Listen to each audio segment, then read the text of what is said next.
Cinema. Qual é a primeira coisa que vem na cabeça da gente quando pensamos nessas palavras, né?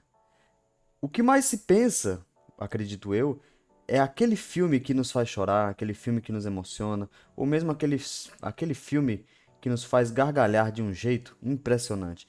Então, pensando nisso, e não tendo nada melhor para fazer, acabei trazendo aqui uma listagem dos meus 6 filmes favoritos de 2024. E se eu gostar do resultado desse filme, acabarei trazendo o resultado dos melhores filmes que eu assisti em 2025, que é perigoso ser ainda melhor do que os de 2024. Então, ao longo desse vídeo, irei mostrar para vocês alguns filmes que eu selecionei e dos quais eu assisti durante esses anos. Ah, mas por, mas por que começando de 2024? Bom, essa justificativa acaba sendo bem simples, é porque eu acabei listando isso a partir do ano de 2024. Com as trends que temos nas redes sociais, acabei fazendo uma para mim e fiz do ano retrasado e do ano passado. Então, vamos pro vídeo.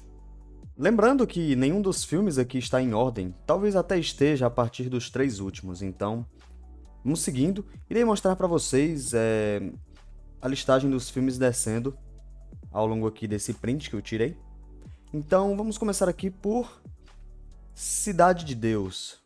Cidade de Deus, dirigido aí pelo Fernando Meirelles, um filme de 2 horas e 9 minutos, que conta a história por plano de fundo, né, do surgimento aí da comunidade da Cidade de Deus entre os anos 60 e 70 no Rio de Janeiro.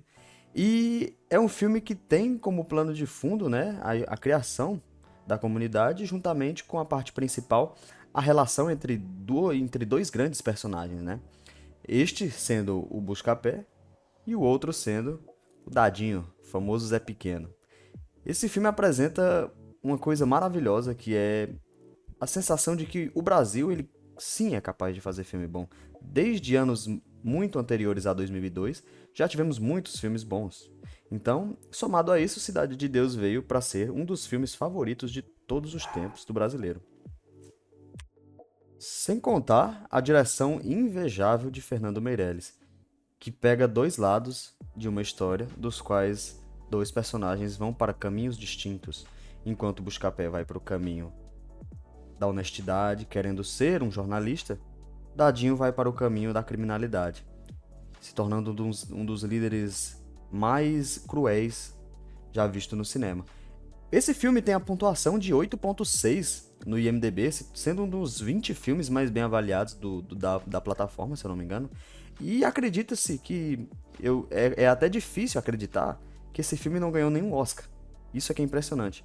Tanto que a atuação do Leandro Firmino como Zé Pequeno é uma coisa que é marcante até hoje. Então, conseguimos ver algumas imagens impressionantes do filme, né? Desde imagens engraçadas, só que, de certa forma, até mesmo trágicas. Mas, este acaba sendo, abrindo aqui, o meu top 6 de filmes favoritos. O próximo filme da nossa lista é Chinatown, filme de 1984, dirigido pelo Roman Polanski. Aí, um filme que dura 2 horas e 10 minutos de pura investigação e intrigas. E um nariz do Jack Nicholson machucado boa parte do filme, e é uma coisa angustiante. Basicamente, o Jack Nicholson, o seu personagem chama-se Jake Gitz, e ele é um investigador particular que ele é contratado por uma mulher para poder investigar coisas que aconteceram durante a crise da água em São Francisco, se eu não me engano, se não me falha muito a memória.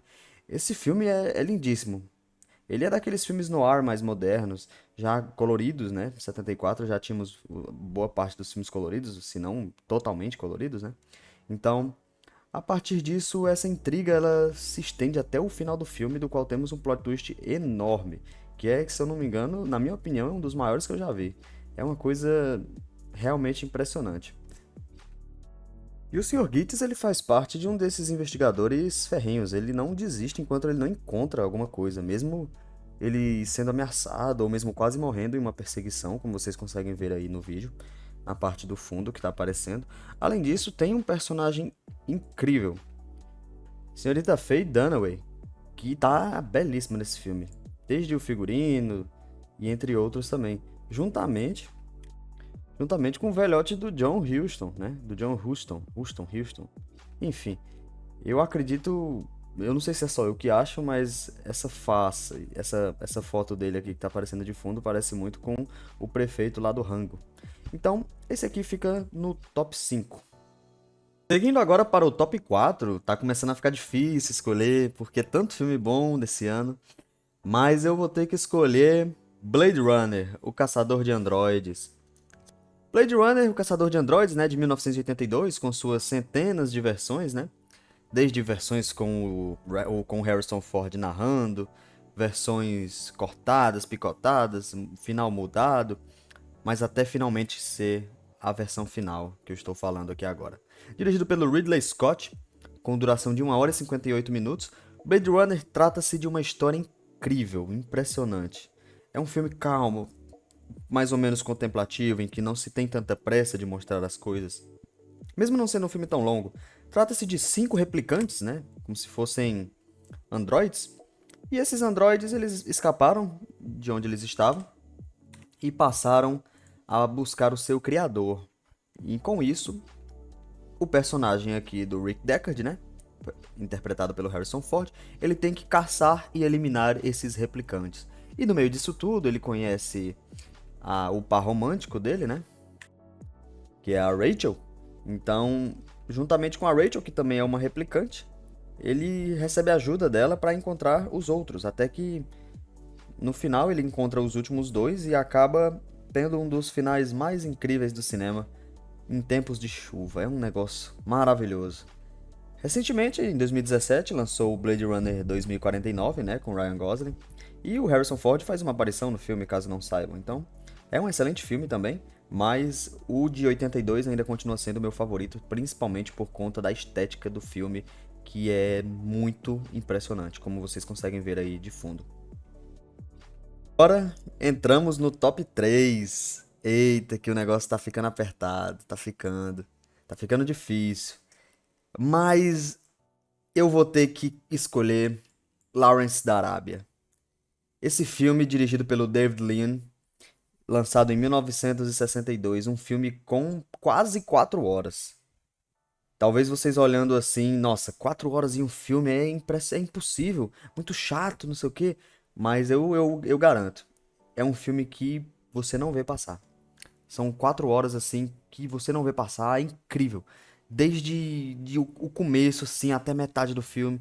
Esse é daqueles filmes que ele tem pausa. Então, se você assiste até determinada parte do filme, você vai ver uma parte que vai ter uma pausa, que é a parte que você vai tomar um café, você vai ao banheiro, sem problemas. Mas se você estiver assistindo nos streams, né, como a maioria das pessoas hoje assiste, inclusive ele tem na HBO Max, então você não vai ter muita dificuldade de assistir esse filme em duas, três pedaços. Eu assisti em duas e recentemente assisti novamente, então eu consigo dizer realmente que ele é um filme impressionante.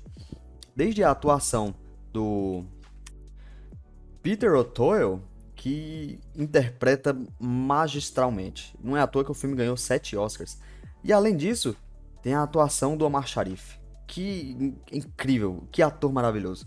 Além disso, uma coisa que não pode deixar de fora é que o Omar Sharif recentemente, né? Recentemente não. Algum tempo depois fez Doutor Divago, que eu assisti recentemente e achei impressionante também. Então, esse aqui entra inaugurando nosso top 3, com sua direção maravilhosa, com sua estética incrível do deserto do norte da África. Além disso, uma coisa que vale a pena dizer é que também se passa na Arábia, não é à toa que é o Lawrence da Arábia. Os desertos, tanto do Egito como os desertos da Arábia. E uma coisa que vale a pena dizer é a direção do David Lean, que é impressionante. Os seus planos abertos, não tem fundo verde. É isso que deixa esse filme tão mágico. É impressionante e incrível. Recomendo para todo mundo. Bom, o cerco tá fechando. E partindo agora para o nosso top 2, eu fiquei com muita dúvida entre o meu top 1 e o meu top 2. Mas eu vou ter que escolher para o top 2 Ben-Hur. Ben-Hur, de 1959, com o protagonista Charlton Heston, interpretado, né, o Judah Ben-Hur, dirigido por William Wyler, e o Judah Ben-Hur, interpretado pelo grandíssimo Charlton Heston. É um filme de pouco mais de 3 horas e meia também, e que conta uma das maiores histórias de vingança da história do cinema. e do audiovisual em si. Eu não tô falando daquele Ben-Hur de 2016, que eu não sei nem por que inventaram de fazer um remake daquilo, e eu sei que eu não preciso nem assistir esse remake pra saber que o de 59 é melhor. Porque é um tipo de história que tem que se dar tempo pra se desenvolver tudo aquilo que se há de propor. Ou seja, Judah Ben-Hur é um nobre da Judeia, do qual Roma, né, o pessoal de Roma tá dominando toda aquela região. E um amigo de infância dele, ele pega e faz o quê? Ele volta, né, para a Judéia como um general, um grande militar importante. E ele tem que dominar aquela área porque faz parte da ocupação romana. E o Judah Ben-Hur, ele não quer ceder as suas terras porque ele está defendendo o que é seu. Então, no fim das contas, ele acaba sendo vendido como escravo e depois ele consegue fazer uma reviravolta impressionante e se tornar novamente um nobre para poder voltar e buscar vingança sobre aquele que causou tal flagelo. E uma coisa interessante desse filme é que ele se passa na época em que Jesus Cristo estava caminhando sobre a terra. Então, além disso, uma coisa que vale a pena citar é a corrida. A corrida. Aquela corrida de carruagens em que as bigas controladas por 4 cavalos e eles têm que dar 10 voltas e é um negócio incrível. O filme ele tem alguns fundos verdes, mas boa parte das cenas é feita em um cenário impressionante, em um cenário aberto. É incrível, incrível, maravilhoso. Vocês conseguem perceber pelos trailers passando aí no fundo. Então, é um negócio maravilhoso que eu recomendo a todo mundo assistir pelo menos uma vez a cada 3, 4 anos, ou até mesmo uma vez ao ano. Agora, o nosso top 1. Um filme que me fez escrever uma carta de amor para esse filme. É um negócio que poucos filmes me fizeram sentir. Good Will Hunting, ou em português, Gênio Indomável, dirigido pelo Gus Van Sant. Um filme de 1997 com 2 horas e 7 minutos, totalizando. Basicamente, o filme conta a história do Will Hunting, que ele é um jovem superdotado e ele tem o dom de resolver cálculos matemáticos dificílimos na universidade em que ele trabalha, né? E a partir disso, ele é visto por um professor, interpretado pelo Stellan Skarsgård, se eu não me engano. E a partir disso, ele é um rapaz problemático. Ao mesmo tempo que ele é muito inteligente, ele é problemático. E para evitar dele ter mais problemas com a justiça e das coisas que ele fez, o professor interpretado pelo Stellan Skarsgård, ele pega e faz o Will ir conversar com um psicólogo, um amigo antigo, né? O famoso Sean Maguire, interpretado pelo grandíssimo Robin Williams.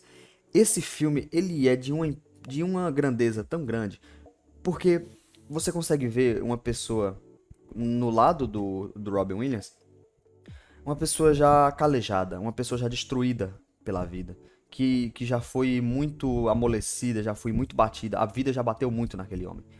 E a partir disso chega o Will, um rapaz novo, um rapaz que tem muito pra viver e que ele ainda não caiu nas graças de todo de toda ao mesmo tempo toda a felicidade e ao mesmo tempo de toda a moléstia atingida em um homem, que é uma mulher. E a partir disso, o filme lida com esses dois lados, com esses dois pontos, entre o Will e entre o Sean. E, em específico, a cena do parque é uma das cenas mais incríveis que eu já vi na minha vida e que é uma coisa que leva pra memória. São aqueles filmes transformadores em que você se torna uma pessoa melhor, entende? Então, acabou ficando esse como o meu top 1. E eu não me arrependo nem um pouco de ter colocado ele nessa posição, o que é merecidíssimo. É isso, esses foram meus filmes favoritos do ano de 2024, e eu espero que vocês gostem do que eu falei, espero que vocês gostem da maneira que eu me expressei, e se tiverem alguma sugestão, alguma dica, deixem nos comentários, curtam esse vídeo, e se vocês quiserem que eu fale mais sobre os filmes que eu gosto, as coisas que eu gosto de assistir, é só dizer. Eu acredito que eu vou continuar falando sobre essas coisas porque é uma coisa que me agrada. É uma coisa que me faz bem. Então, o próximo vídeo vai ser sobre os meus filmes favoritos de 2025. O que provavelmente está na frente dos de 2024. E eu tenho quase certeza por conta de um filme em específico. Então é isso. Obrigado a todos que assistiram até agora. Espero que todos fiquem com Deus. E é isso. Até mais!